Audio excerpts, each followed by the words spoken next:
Bihar board के inter परीक्षा में छात्रों ने जमकर परचम लहराया है। बेनीपट्टी के लोहिया चौक के समीप आदित्य झा द्वारा संचालित साइंस कोचिंग जे एजुकेशन पॉइंट के कई बच्चों ने 400 से अधिक अंक प्राप्त किए हैं, जिनमें सबसे अधिक मनीषा कुमारी ने 428, मिट्टू कुमारी 424, आकाश कुमार 423, शिवम कुमार 416, नंदिनी कुमारी 414, श्रेया आनंद झा 413 अंक हासिल किए हैं।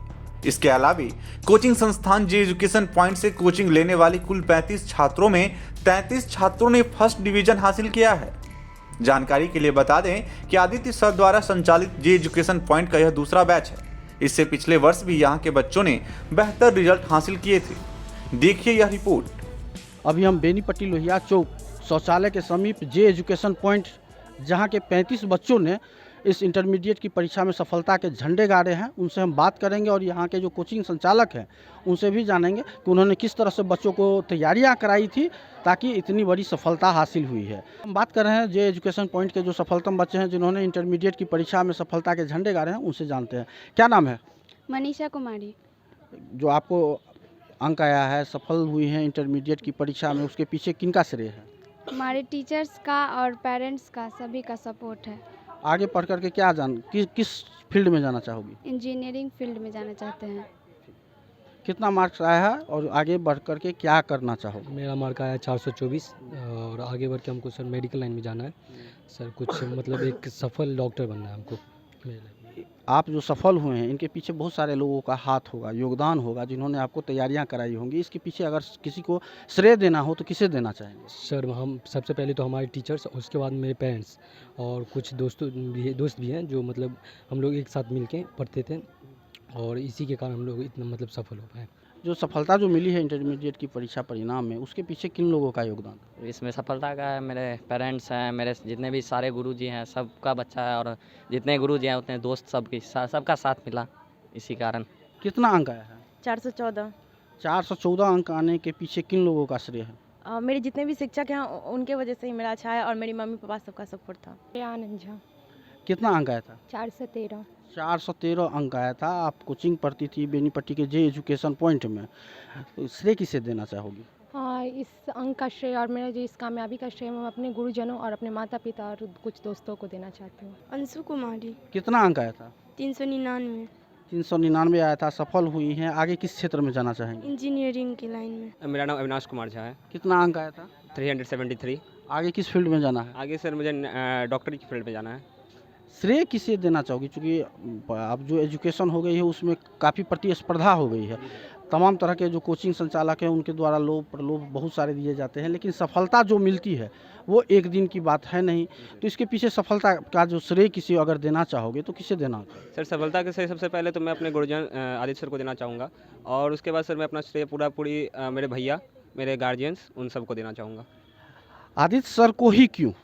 क्योंकि सर मेरे हिसाब से जितना आदित्य सर जितना बच्चों पे ध्यान देते हैं और जितना सर वो मतलब कि उनको मदद करते हैं सभी क्वेश्चंस में और जितना उनके द्वारा प्रैक्टिस किया जाता है, उस मेरे हिसाब से वो सर सबसे ज़्यादा बेस्ट है किसी भी परीक्षा को क्रैक करने के लिए। सोनाली कुमारी।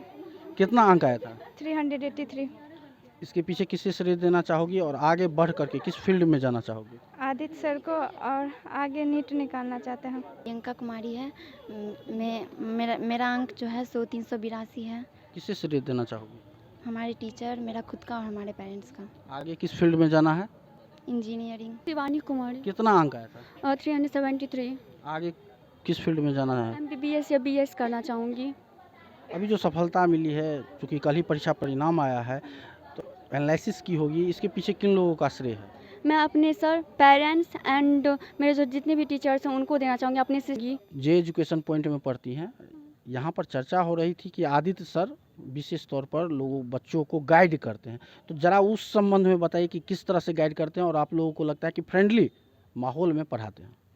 आदित्य सर बहुत अच्छी तरीके से गाइड करते हैं। जैसे दोस्त एक दूसरे को पढ़ाते हैं उस तरीके से पढ़ाते भी, ज़्यादा स्ट्रिक्ट नहीं है। और जैसे बच्चों को गाइड किया जाता है कि मतलब कोई डायरेक्शन सभी सब्जेक्ट के बारे में बताते हैं वो।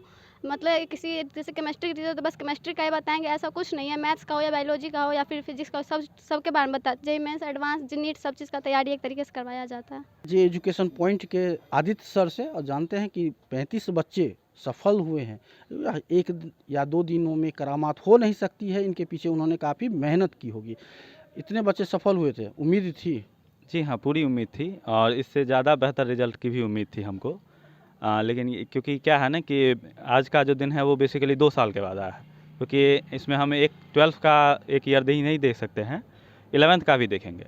वैसे जो भी रिज़ल्ट आया है अभी हम इसमें मतलब ये सिर्फ 12वीं की ही रिज़ल्ट के बारे में नहीं सोच रहे थे, हम नीट और जेईई मेंस भी आगे है उसके बारे में सोच रहे थे, बच्चों का करियर है, क्योंकि ये तो सिर्फ एक पड़ाव है, छोटा सा हिस्सा है पूरे जीवन का। कोई पूरा लक्ष्य तो है नहीं कि 12th में ही मान लीजिए बहुत ज़्यादा मार्क्स आ गया या ठीक ही आया है जो भी है, लेकिन 428 है मैक्सिमम, या उसी के हिसाब से आपको 428, फिर 424, 423, 416, 14, 413, 399, 395, 2 स्टूडेंट को आया है, फिर 383, मतलब सभी का ऐसा ही है। कोई 35 में से आपको अगर देखा जाए तो 33 बच्चों का, ये 32 बच्चों का फर्स्ट डिवीज़न है, 3 का सेकेंड डिवीज़न है टोटल, और 400 प्लस में 6 स्टूडेंट है।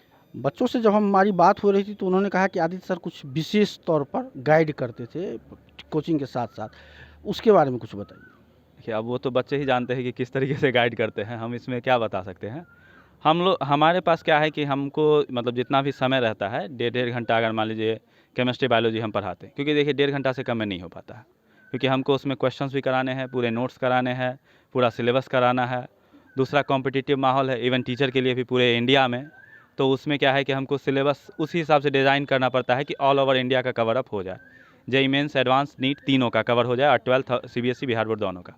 तो उसके लिए जितना भी एफर्ट लगता है हम अपनी तरफ से लगाते हैं, बच्चे भी लगाते हैं, तभी ऐसा रिजल्ट आता है। कोचिंग संचालकों द्वारा एक पैटर्न बनाया गया है टेस्ट लेने का बच्चों के 6 महीना 2 महीना पर, आपकी क्या तैयारी हो रही थी? मेरी तैयारी यही थी कि हम चैप्टर वाइज टेस्ट, उसमें कभी कभी ढिलाई हो जाता है, वैसे 14 दिन पे रेगुलर टेस्ट लेते थे, और लास्ट में 3 महीना में हर 7 दिन पे या 3 दिन पे जो है टेस्ट लेते थे, कि इससे क्या हो जाएगा कि प्रैक्टिस अच्छा हो। बहुत सारे क्वेश्चन क्या होते हैं ना, रिपीटेड होते हैं, क्योंकि बिहार बोर्ड है, प्रीवियस ईयर क्वेश्चन बहुत आते हैं, तो उसी प्रीवियस ईयर क्वेश्चन पे डिज़ाइन करके टेस्ट पेपर बना देते थे। वो स्टूडेंट आ करके अपने हिसाब से थोड़ा मोड़ा अच्छा फीलिंग भी आता था स्टूडेंट को कि चलो कम से कम हम सही डायरेक्शन में है, तो उससे एक अच्छा प्रिपरेशन आ जाता था हम लोग। जो भी सफल हुए हैं बच्चे, अब उनके आगे की भविष्य के लिए आप क्या मैसेज देना चाहेंगे? हम यही मैसेज देना चाहते हैं कि ये अपने जीवन में अच्छा करे। सबसे पहला तो यही है कि इनका खुद का निर्णय होना चाहिए, क्योंकि अब ये बच्चे नहीं हैं, 12th पास हो चुके हैं। 12th पास एक पूरा कंप्लीट ग्रोइंग एज माना जाता है, तो इस एज में आपको ये बच्चे आगे अपना क्या फ्यूचर बनाएंगे। ज़्यादातर स्टूडेंट इंजीनियरिंग या फिर मेडिकल फील्ड की बात कर रहे हैं, 1-2 यूपीएससी की बात कर रहे हैं, तो वो अपने हिसाब से अब चुनेंगे, जिनको जो भी आगे का विकल्प मिलेगा। अगर हमसे किसी भी सहायता की उम्मीद करेंगे, हम पूरी तरीके से वो सहायता देने के लिए उन लोगों के लिए तैयार है। तो ये थे जे एजुकेशन पॉइंट के संचालक आदित्य सर, जिनका कहना है कि बच्चे सफल हुए हैं, बच्चों ने काफ़ी मेहनत की है, इसी के बदौलत आज उनका यह परीक्षा परिणाम आया है। अरे पापा, सुबह सुबह इतनी ध्यान से क्या पढ़ रहे हैं? अरे बेटा, वो आज बजट आया है ना, तो बस उसी के बारे में देख रहे हैं कि क्या क्या बदलाव आया है। और कहाँ चले इतनी सुबह सुबह तैयार होकर? वो थोड़ा काम आ गया था तो दरभंगा जाना पड़ेगा। वैसे कैब बुक कर ली है, तो गाड़ी जो है ना कभी भी आती है। अरे गाड़ी से जो जाएगा तो खर्चा नहीं बैठेगा बहुत? अरे बाबूजी, देश का बजट कैसा भी हो, लेकिन आर्या गो हमेशा हमारे बजट में ही रहता है। अब कभी भी सहरसा से दरभंगा या दरभंगा से सहरसा जाना हो तो बुक करो सिर्फ आर्या गो, वो भी मात्र 1699 रुपए में। नियम एवं शर्तें लागू।